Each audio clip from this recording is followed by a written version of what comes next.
வணக்கம். ஈரோடு தங்கவேல்.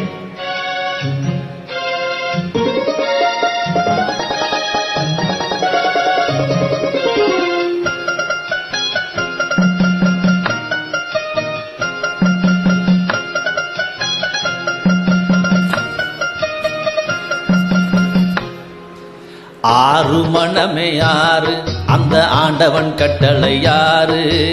ஆறு மனமே யாரு, அந்த ஆண்டவன் கட்டளை யாரு? சேர்ந்து மனிதன் வாழும் வகைக்கு தெய்வத்தின் கட்டளை யாரு? தெய்வத்தின் கட்டளை யாரு? ஆறு மனமே யாரு, அந்த ஆண்டவன் கட்டளை யாரு?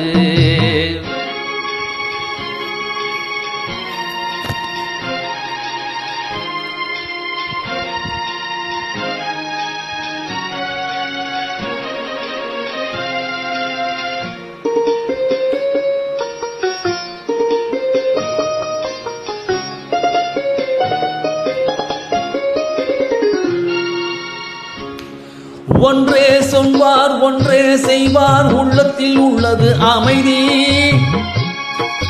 இன்பத்தில் துன்பம், துன்பத்தில் இன்பம், இறைவன் வகுத்த நியதி. ஒன்றே சொல்வார், ஒன்றே செய்வார், உள்ளத்தில் உள்ளது அமைதி. இன்பத்தில் துன்பம், துன்பத்தில் இன்பம், இறைவன் வகுத்த நியதி. சொல்லுக்கு செய்கை பொன்னாகும், வரும் துன்பத்தில் இன்பம் பட்டாகும்.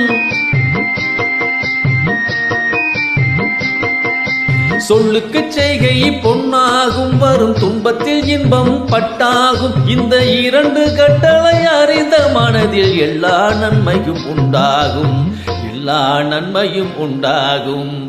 ஆறு மனமே யாரு, அந்த ஆண்டவன் கட்டளை யாரு? ஆறு மனமே யாரு, அந்த ஆண்டவன் கட்டளை யாரு?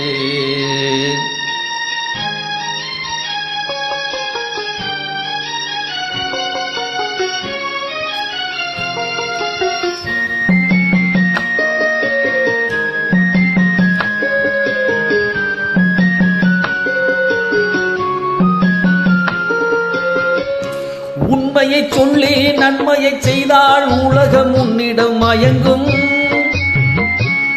நிலை உயரும் போது பணிவு கொண்டால் உயிர்கள் உன்னை வணங்கும். உண்மையை சொல்லி நன்மையை செய்தால் உலகம் உன்னிடம் மயங்கும். நிலை உயரும் போது பணிவு கொண்டால் உயிர்கள் உன்னை வணங்கும். உண்மை என்பது அன்பாகும், பெரும் பணிவு என்பது பண்பாகும்.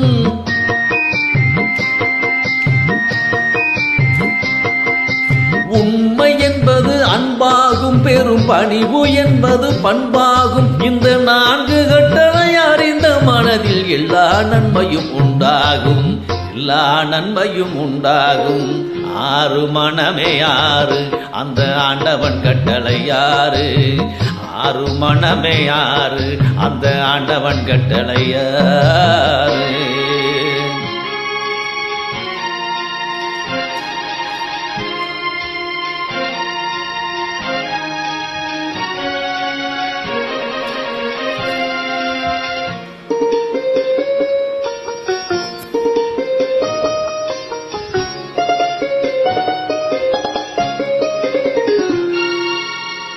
ஆசை கோபம் களவு கொள்பவன் பேச தெரிந்த மிருகம்.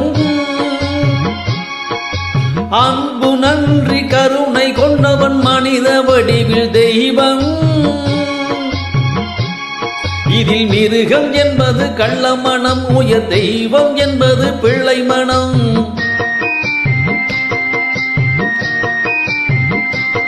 இந்த ஆறு கட்டளை அறிந்த மனது ஆண்டவன் வாழும் வெள்ளை மனம், ஆண்டவன் வாழும் வெள்ளை மனம். ஆறு மனமே யாரு, அந்த ஆண்டவன் கட்டளை யாரு? சேர்ந்து மனிதன் வாழும் வகைக்கு தெய்வத்தின் கட்டளை யாரு? தெய்வத்தின் கட்டளை யாரு? ஆறு மனமே யாரு, அந்த ஆண்டவன் கட்டளை யாரு?